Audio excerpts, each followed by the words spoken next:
timing of this conference is certainly faultless. With the pressure in Greece over the last few days mounting sky high and nerves in financial markets and European capitals on edge, managing the financial crisis in Europe has been a topic almost too hot to handle. The feeling of crisis was as strong as ever. Turning it into an opportunity is what we need to do next. But we all realize it is an enormous challenge, whether for governments, companies, citizens, creative and cultural institutions, all operating in awfully difficult budgetary circumstances. I vividly remember a woman protesting in Athens last week, telling a TV reporter, "We all know we need savings and cuts as a result of the errors of the past, but we also need hope and perspectives for the future." How do we, as governments and policy makers, offer hope without sacrificing financial diligence? And how do we help them rebuild our own future and their own future after the tremendous impact of the financial crisis? We as European Commission are starting to draw up just such plans, forcing opportunities for the future. With the so-called European semester, we are keeping a close eye on Member States' spending, precisely with a view to striking that delicate balance between saving and investing. With the multi-annual financial framework approved by the Commission last week, we aim at a European budget that gives taxpayers value for money and at the same time makes possible the often ambitious goals the European Union has for itself and should have. More than ever after the financial crisis, European integration and European leadership will be needed to provide economic perspective. Creative and cultural industries in particular have a major stake in this debate. They have a lot to offer in terms of economic potential. They have a lot to lose in terms of public financing. If investments should come to be seen as untenable, if culture expenses are seen as unsupportable, we would saw off the branch we're sitting on. Ladies and gentlemen, some of you probably know this story. During the Second World War, when Winston Churchill's finance minister suggested Britain should cut arts funding to support the war effort, the response was a cynical question. Then what are we fighting for? The Prime Minister supposedly asked in reply. To be honest, no one seems to know for sure whether this often recounted episode ever really happened. But I like it nevertheless. Se non è vero, è ben trovato. For there is certainly a similar feeling amongst many people in the cultural sector, now that governments across Europe are at war with public debt. In a number of these countries, the austerity measures adopted or planned by national governments have had a severe impact on the cultural sector. To give you just a few examples, the Baltic countries, hit hard by the recession, were the first to take drastic measures. Latvia cuts its culture expenditure by 42% in 2009 and Estonia by 30%. Many others are following suit or plan to do so in the next few years. By 2014, the Dutch Ministry of Education, Culture and Science will have its culture budget slashed by 20%, while the British Department for Culture, Media and Sport faces a budget cut of 25%. Across Europe, even where budget cuts have so far been less drastic, the good old days are most certainly over.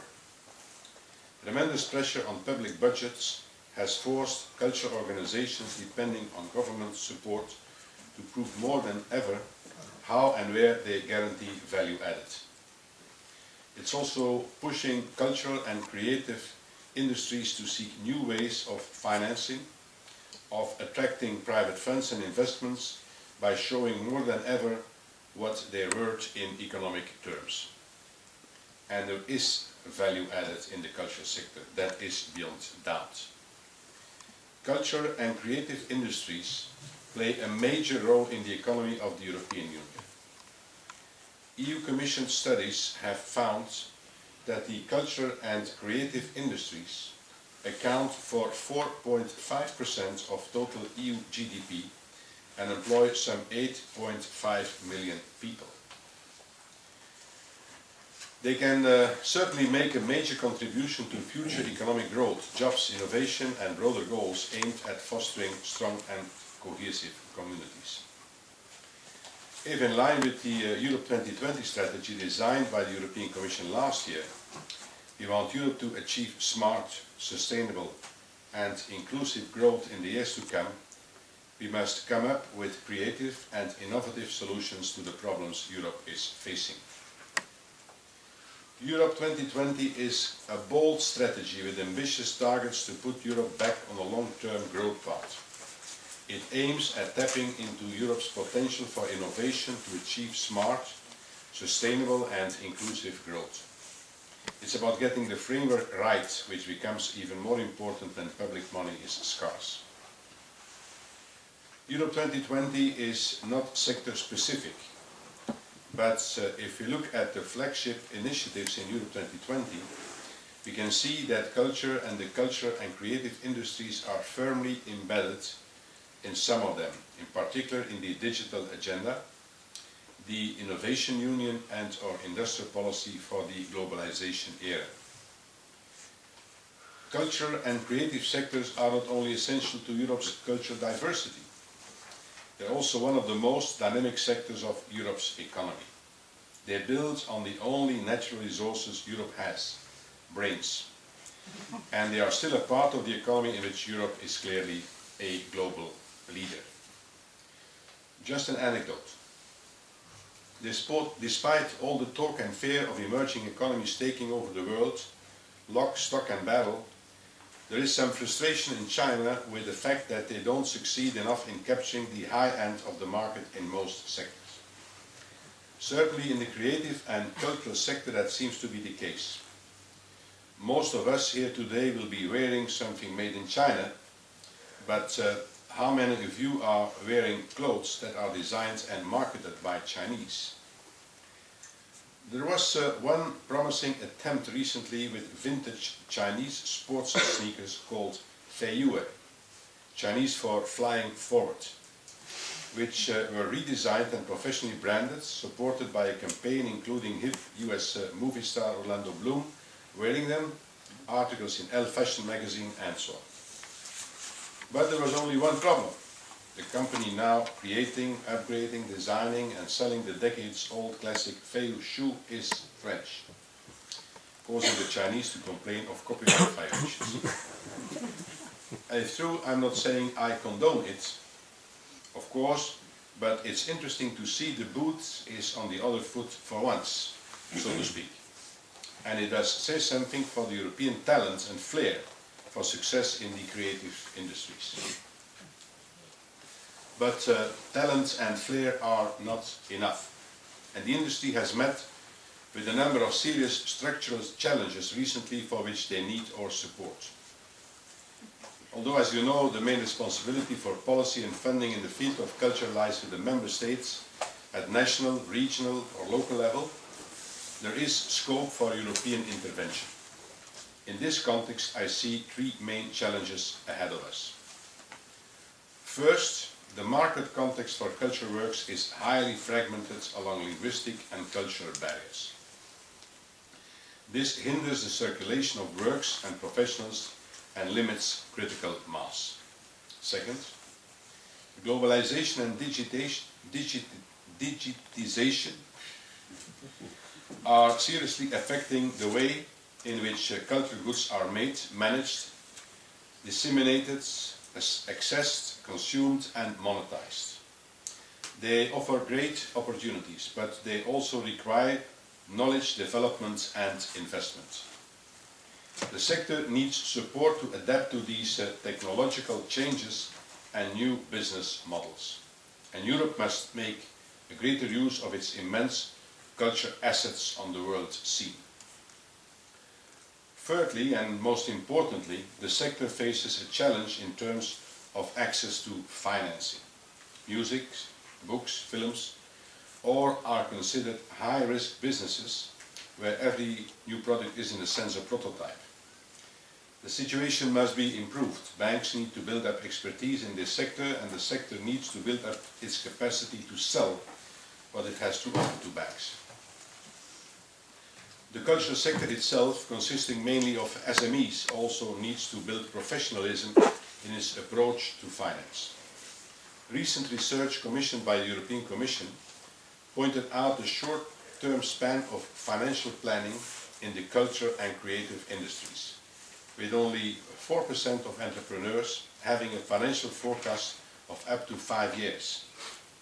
Combined with a reliance on intangible assets such as soft, novelty, innovation, copyright and creativity, things that are often not reflected in accounts, it makes it hard to approach banks and convince potential investors.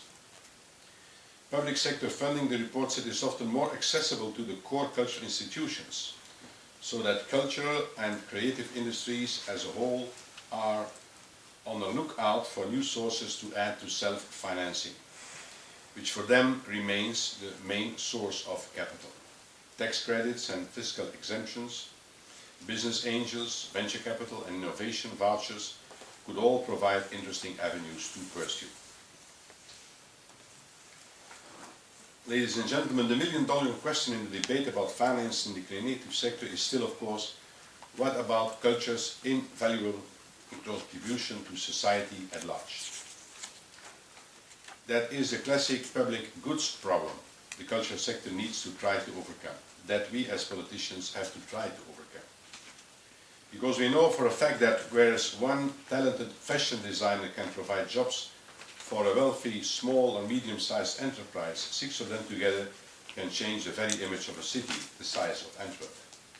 How do we value that? And how, in times of austerity and government efficiency, do you guarantee the necessary investments in such areas? Maybe we should not think of ourselves so much as a war economy, but as a Warhol economy, to use the term of American researcher Elizabeth Currid. For a city like New York, she provocatively argues, creative and cultural industries are as important as all Wall Street firms combined. They both directly account for about 5% of local jobs. Like Richard Florida before her, she explains how the social fabric of cities, networks of galleries, cafes, clubs and art schools, an atmosphere of tolerance and so on, how all these elements combine into a context of creativity which is crucial for a modern, innovative economy. Cultural subsidies, in her view, are much like infrastructure investments. They stimulate overall growth, they benefit all those who in one way or the other make use of it, and are therefore worth much more than at first seems to be the case. The cities that know how to brand their local economy find the most productive way to combine public and private strategies to keep their creative industries going. Places like London and Toronto, which she names as good examples, are now more in touch with Andy Warhol's creative factory ideas than New York is. The European Commission and myself in particular never needed convincing of culture's inherent worth. Apart from its economic value and spin-offs, culture reinforces social and territorial cohesion. It strengthens the social fabric and crosses borders in a way that is central to the European project. There are numerous examples of inclusive interventions in cities which demonstrate the potential of culture for territorial regeneration and the restructuring of urban areas in crisis. Maybe the most fitting example is the way European capitals of culture have successfully invested in culture, both high and low, to create jobs, unite a city around a concrete project and transform its image. In European capitals, culture certainly drives creativity and innovation, with artists greatly contributing to society not only by being creative, but also by inspiring others to do the same. Antwerp, again, is a good example. Its stint as European Culture Capital in '93 formed the basis of a general transformation of the city, which culminated recently in the opening of the new MAS, Museum aan de Stroom. Lille in 2004 was another impressive success story, using the momentum generated by being culture capital to renew a city and a region in dire need of a common project, built around arts and culture in the broadest sense of the term. And Mons, the next Belgian city to become European Culture Capital in 2015, is ready to do the same, in close cooperation with other cities throughout the country and in the north of France, around key cultural figures like Vincent van Gogh, Orlandus Lassus and Paul Verlaine, that symbolize the open European spirit of a project nevertheless rooted firmly in local traditions. Other European Commission funding, managed by my colleague Androula Vasiliou, has targeted a similar approach to the cultural sector's potential. The EU Culture Programme is doing great work to encourage and maintain culture projects in Europe. With a budget of 400 million euros for the period 2007-2013, the programme celebrates Europe's cultural diversity and enhances our shared heritage. The media programme, with a budget of 755 million euros, is crucial in boosting the competitiveness of our movie industry. On top of these two programmes, other EU programmes, such as the ones developed in the context of our external relations, the Framework Programme for Research and Technological Development, or the structural funds, hugely contribute to the financing of cultural projects in Europe and beyond. To give just one example, it is estimated that for the period 2007-2013, around 6 billion euros will be spent on culture and cultural heritage in the framework of the EU structural funds. We will keep up and even speed up these investments despite the pressure on the EU's budget. The financial programme proposed by the Commission last week foresees an increase of 37% for the Creative Europe programme in the years from 2014 to 2020. Creative Europe will bring together the current Culture, Media and Media Mundus programmes of the Commission to better focus on Europe 2020 goals and unlock the job creation potential of cultural and creative sectors, but always in the broader context of operating beyond national borders and promoting culture and linguistic diversity. So, ladies and gentlemen, to sum up, yes, culture and creative industries will play a crucial role in the years to come, if we want Europe to achieve sustainable economic growth again. But while I am here, allow me to say a few words on my own area of expertise as well, where I am convinced international trade and trade policy will also be critical in maintaining future growth and welfare in the years to come. Trade has been a mainstay of our economic model and success both before and after the financial crisis. Right up until the economic crisis swept over us, global trade grew rapidly. From 1999 to until 2008, the value of world trade in goods grew by 73%. And when the worst of the crisis was behind us, international trade picked up as fast as global demand did. The fact that the protectionist threat, though very much present at the time, did not materialize goes to show that leading politicians across the globe still believe in open markets as key to their growth strategy. And so should Europe, because trade has also been one of the most important factors in our economic recovery over the last 2 years. The latest figures indicate that net exports from the EU were responsible for 1/3 of our 1.8% GDP growth in 2010. And there is more potential to reap in the future. We estimate the benefits that would flow from the trade agreements currently under negotiation to be considerable. For the European Union, completing what's on the table in Doha and with all our future FTA partners would amount to around half of 1% of GDP. This would be a major contribution to growth and jobs in Europe. But this will not come automatically. We have to do more, both at multilateral level and bilaterally, to open up trade even more and to keep trade flowing. And we have to convince our citizens that even if opening markets is not always easy and requires difficult adjustments, it's the only way to keep our economic engine running. By 2015, 90% of world growth will come from economic powerhouses outside of Europe, 1/3 of which to come from China alone. Europe, the continent where the budgetary impact of the financial crisis is arguably the most severe, has no other option but to find access to economic growth generated in markets that have been less severely hit. Far from breaking up social models at the hands of global economic forces, we have to tap into global economic flows to protect our social model.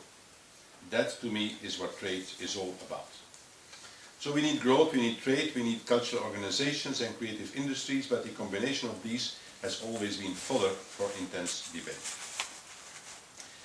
The complex relation between trade and culture has come under intense scrutiny during the recent years, notably following to the adoption of the UNESCO Convention on the Protection and Promotion of the Diversity of Cultural Expression in 2005. As one of the main supporters of its adoption, the EU is among the first in recognizing the dual nature of cultural activities, goods and services, which have both an economic and a cultural dimension. This interaction should be examined in the light of both the general objectives of the Convention, such as the pursuit of wider and more balanced cultural exchanges, promotion of cultural diversity, and of its specific provisions, such as promoting international cooperation in the field of culture and granting preferential treatment to developing culture industries. The EU practice in trade negotiations, both in multilateral fora and in regional and/or bilateral contexts, is fully in line with the general objectives of the UNESCO Convention. This does not prevent certain EU member states from having certain commitments in GATS and in FTAs on some cultural services.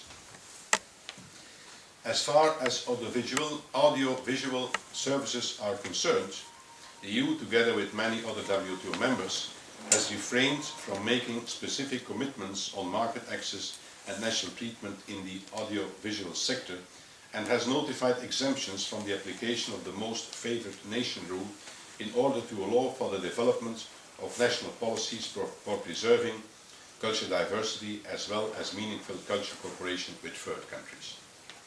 In bilateral and regional trade agreements, the EU has excluded audiovisual services from the scope of the trade provisions of such agreements, while calling for the treatment of audiovisual and other cultural services in specific cooperation frameworks which seek to promote culture and audiovisual exchanges. This balanced approach is intended to promote also the offensive interests of European culture and creative industries. We must not fall into the trap of taking too defensive a stance on the sector at large and think of how we can develop the full potential of our highly innovative, dynamic and popular culture and creative industries in the context of international trade as well. Ladies and gentlemen, in a recent edition of the Dutch magazine De Groene Amsterdammer, Peter Hilhorst names a number of reasons to support funding for culture and creative industries. Two of them are along the lines of what I have just said.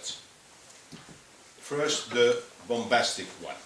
Art as civilization, something you cannot touch without undermining the very essence of our societies.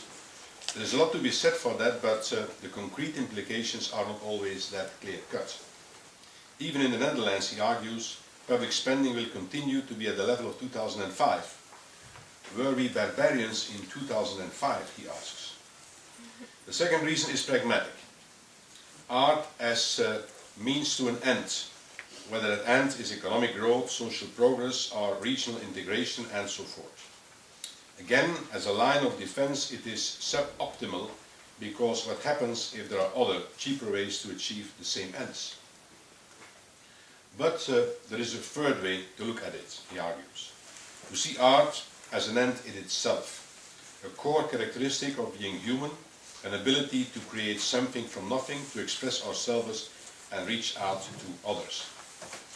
This line of reasoning does not provide the final argument for or against scrapping culture subsidies, but it does present the view of art as a product and casts it in a different light, that of a personal and social ideal, which deserves our attention and support in whatever shape or form, even in times of crisis, especially, I would say, in times of crisis. Is that the reason why, even in the wake of the financial meltdown, Belgian companies have cut about 1/3 of their sports sponsoring, but less than 10% of their culture budgets? Culture patronage says a great deal about the values of a company, explained Chantal Pirot, who researched the Belgian market for private funding in the cultural sector. It is something clients appreciate. It's also part of creating a brand that interests future business partners. A strong point in times of crisis.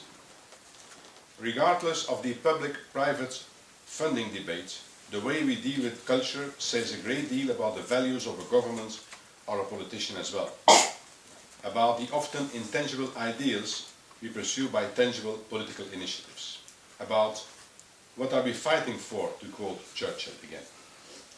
I myself are firmly on your side in hoping that despite the financial crisis and public debt panic, our culture and creative industries will never suffer from a deficit of attention from governments, businesses and institutions across Europe. Thank you very much.